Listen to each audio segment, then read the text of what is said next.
নমস্কার বন্ধুরা, সুস্বাদে তোমাদের সবাইকে স্বাগত। আজ তোমাদের সাথে আমি কাজু চিকেনের রেসিপি শেয়ার করব। রোজকার চিকেন রান্নায় তোমরা স্বাদে যদি নতুনত্ব কিছু আনতে চাও, তাহলে খুব সহজেই তোমরা রাজকীয় স্বাদের চিকেনের এই রেসিপিটা ট্রাই করতে পারো। তাহলে চলো দেখে নিই আমার আজকের রেসিপিটা। তো এটা বানানোর জন্য প্রথমেই চিকেন নিয়েছি। চিকেনটা খুব ভালো করে ধুয়ে নিয়েছি। এবার এটা আমি ম্যারিনেট করে নেব। তো ম্যারিনেশনের জন্য এর মধ্যে দিয়ে দিলাম নুন, সামান্য একটু হলুদ আর কাশ্মীরি লঙ্কা গুঁড়ো। এই সমস্ত উপকরণগুলো দিয়ে এটা ভালো করে ম্যারিনেট করে নেব। আর এখানে হলুদটা কিন্তু বন্ধুরা অপশনাল, তোমরা চাইলে নাও দিতে পারো। তো চিকেনটা এখানে ম্যারিনেট করা হয়ে গেছে। এবার এদিকে দেখো, আমি বেশ কিছুটা পরিমাণ সাদা তেল গরম করে রেখেছি। তো তেলটা কিছুটা গরম হয়ে গেলে এর মধ্যে চিকেনের টুকরোগুলো দিয়ে দিলাম। চিকেনটা দিয়ে এটা একটা দিক হালকা বাদামি রং ধরা পর্যন্ত ভেজে নেব। একটা দিক হালকা বাদামি রং ধরে গেলে আরেকটা দিক উল্টে দিলাম। এবার অপর দিকটাও হালকা বাদামি রং ধরা পর্যন্ত ভেজে নিতে হবে। আর চিকেনটা বন্ধুরা ম্যারিনেট করে রাখার প্রয়োজন নেই, এটা সঙ্গে সঙ্গেই তোমরা ভেজে নিতে পারো।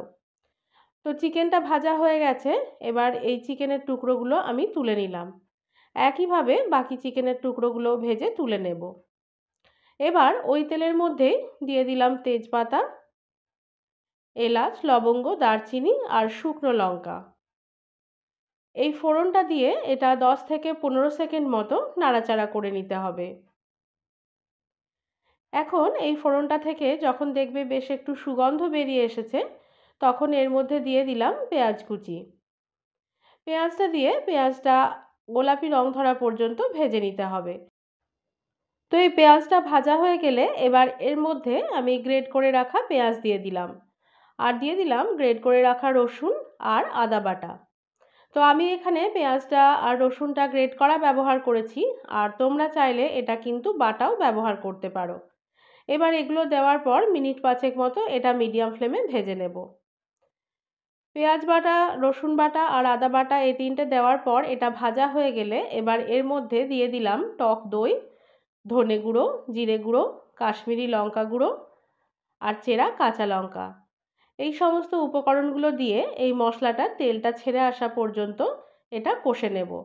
আর এখানে যেহেতু দইটা দেওয়া হয়েছে, তাই এখানে গ্যাসের ফ্লেমটা কিন্তু লোয়ে করে দিয়ে তারপরে এই মশলাটা কষে নিতে হবে। তো সমস্ত মশলাটা ভালো করে কষানো হয়ে গেলে এবার এর মধ্যে ভেজে রাখা চিকেনের টুকরোগুলো দিয়ে দিলাম। চিকেনটা দেওয়ার পর এটা আরও মোটামুটি মিনিট 2 মতো আমি মিডিয়াম ফ্লেমে কষে নেব। এই সমস্তটা ভালো করে নাড়াচাড়া করে কষে নিতে হবে। তো মিনিট 2 কষানো হয়ে গেলে এবার এর মধ্যে আমি কুসুম গরম জল দিয়ে দিলাম। এবার এর মধ্যে দিয়ে দিলাম পরিমাণ মতো নুন। আর নুনটা একটু বুঝেই দিতে হবে, আমি যেহেতু চিকেনটা ম্যারিনেট করার সময় নুন দিয়েছি, তাই এই পর্যায়ে নুনটা একটু বুঝেই দিতে হবে। আর তারপর এর মধ্যে সামান্য একটু চিনি দিয়ে সমস্তটা একবার ভালো করে নাড়াচাড়া করে নেব। এবার এটাকে ঢেকে মিনিট 10 মতো লো ফ্লেমে আমি হতে দেব। তো মিনিট 10 পর দেখো ঢাকাটা আমি খুলে নিয়েছি।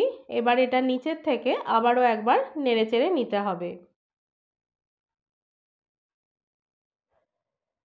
সমস্তটা ভালো করে নেড়ে নেওয়ার পর এবার এর মধ্যে দিয়ে দিলাম কাজু বাদাম বাটা। বন্ধুরা, রাজকীয় স্বাদের কাজু চিকেনের এই রেসিপিটা তোমরা কিন্তু যে কোনো রকমের রুটি, লুচি, পরোটা বা ফ্রাইড রাইস, পোলাওয়ের সাথেও খেতে পারো। তো কাজু বাদাম বাটাটা দেওয়ার পর এবার এর মধ্যে মিক্সির বাটি ধোয়া জলটাও দিয়ে দিলাম। এবার এর মধ্যে কয়েকটা গোটা কিশমিশ দিয়ে দিলাম। এই কিশমিশটা কিন্তু অপশনাল, তোমরা চাইলে নাও দিতে পারো। তবে কাজু চিকেনে এই একটু কিশমিশ দিলে এটা কিন্তু খেতে ভীষণ ভালো লাগে। তো এগুলো দেওয়ার পর সমস্তটা আবারও একবার ভালো করে নাড়াচাড়া করে নিলাম। সমস্তটা মিশিয়ে নিয়ে আরও 3 থেকে 4 মিনিট মতো ফোটানোর পর দেখবে এটা কিন্তু এরকম ঘন হয়ে গেছে। তখন এবার গ্যাসের ফ্লেমটা বন্ধ করে এর মধ্যে একটু মাখন দিয়ে দিলাম। মাখনটা দিয়ে আবারও সমস্তটা ভালো করে একবার মিশিয়ে নেব। এই সমস্তটা মিশে গেলে এবার এটাকে ঢেকে আমি রেখে দেব মিনিট 10 জন্য। 10 মিনিট পর এটা আমি সার্ভ করব। তাহলে দেখতে পেলে বন্ধুরা কত সহজে কাজু চিকেনের এই রেসিপিটা রেডি হয়ে গেল। এটা তোমরা বাড়িতে একবার অবশ্যই ট্রাই করো আর আমাকে কমেন্টে জানাও তোমাদের কেমন লাগলো। আর তার সাথে সাথে আমার চ্যানেলটিকে সাবস্ক্রাইব করে বেল আইকনটি ক্লিক করারও অনুরোধ জানালাম। সকলে সুস্থ থেকো।